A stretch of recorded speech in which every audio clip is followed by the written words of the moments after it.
Prior to inserting a temporary pacemaker, get the equipment, the temporary pacing catheter with the shrouded pins and introducer kit, and then the pacer itself, as well as the connecting cable.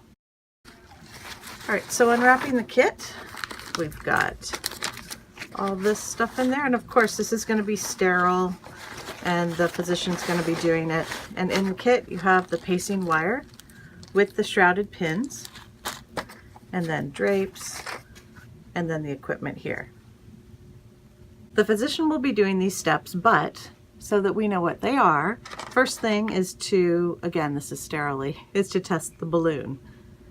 All right, here's a quick look at the catheter. So at the end of it, it's covered with this plastic sleeve to protect it and keep it in this nice curve, so when it's being inserted, it's easier to do. You'll notice that there's two electrodes here at the distal end. Distal is negative, and the proximal end, proximal. And these are used for pacing and sensing. The distal one is going to touch the inside of the right ventricle, and that is what's going to send the impulse. You'll also notice on this there are little hash marks, so each one is 10 centimeters. There's 10, 20, 30, 40, 50, 60, and so on. When it's being inserted, you want to make sure to insert, or the physician make sure that they insert it past the 20 centimeter mark. At the other end of the cable, there is the stopcock for the syringe, and that's going to inflate the balloon, and the balloon has to be tested prior to inserting it into the patient. So we'll test that. And that works good.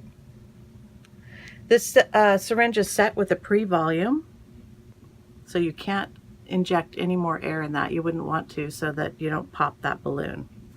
Also, we have these two endpoints here, and there's a D for distal, negative, and there's a P for proximal, and that's positive.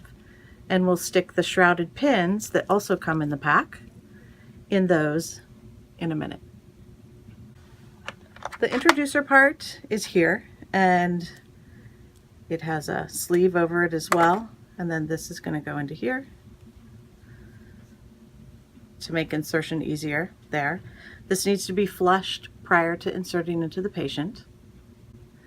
After the physician has inserted the introducer into the patient, this part comes out. And prior to introducing the pacing catheter into the patient, this protective sleeve must go over here. This attaches on, and then the pacing catheter is going to be threaded through the end here. And remember, we had those markings. There's the 10 centimeter. It should go at least to the 20 centimeter mark. And you'll see that come out. There's the 20, and that is counting it when it gets to the catheter there. And then you see it coming out the end there. The physician may ask you to help with balloon inflation. So if that is the case, then go ahead and inflate the balloon, turn the stopcock so that it stays inflated, and then that can help with floating the catheter through the heart so it lands in the correct spot. Once you have capture on the EKG, or you think you're in the right spot, or you've seen that, go ahead and deflate the balloon.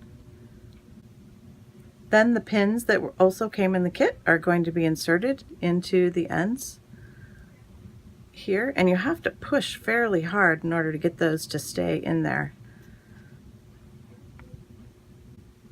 All right, now that the pins are in here, we're going to put it into the connecting cable, and you want to pay attention to the labels. So D, distal, negative, is going to go into the negative hole there. Push it in and lock that in place, and then there's the positive, P positive or proximal. It's going to go in there, and then tighten that down. Now we're going to power on the pacer, and it'll go to its defaults. We're not going to be powering the atria or pacing the atria, so we'll turn that down to 0. And we are set at a rate of 80. Let's say the physician wants it at 70. We'll do that, and we'll start at the 10 for the milliamps. And then this connector here gets plugged in here. So once it's functioning and plugged in, hopefully you're seeing 100% ventricular capture. Lastly is securing it in place. So this physician has already sutured it in, and then we'll put the central line dressing on, the bio patch, blue sky up, and then this protective sleeve that we already put on there is going to be extended. While this is being held nice and tight, you don't want to pull the catheter out. That's going to be extended, and that's protecting the catheter, and then that can be screwed down here at the end to tighten. And then you would note what length the catheter was in place. So how many hash marks you see. So this is 30 centimeters right here, so it's at about 20 or so. Documentation should include why the patient had the pacemaker placed in the first place, what their underlying rhythm was, the mode that they're in this case it says VVI, so the ventricle is being paced and the ventricle is being sensed, and if the patient has any intrinsic beats, the ventricle or the pacemaker is being inhibited from pacing. So that's the VVI mode. So document the mode, the rate of 70, the output is set at 10 milliamps, the sensitivity setting, which is going to be down here. And to get there, we have it locked. So we unlock it. The sensitivity is here, and you would dial this up or down in order to achieve that 100% capture and have the pulse, the pacer spikes coming when they should be coming. You'll want to record an EKG strip before, during, and after the insertion of the pacemaker with your interpretation, the patient's vital signs, of course, their hemodynamic response before, during, and after the procedure, their response to the procedure, any complications or interventions that occurred, the occurrence of any unexpected outcomes or interventions that were taken, and then pain assessment, interventions, and patient response to those medications.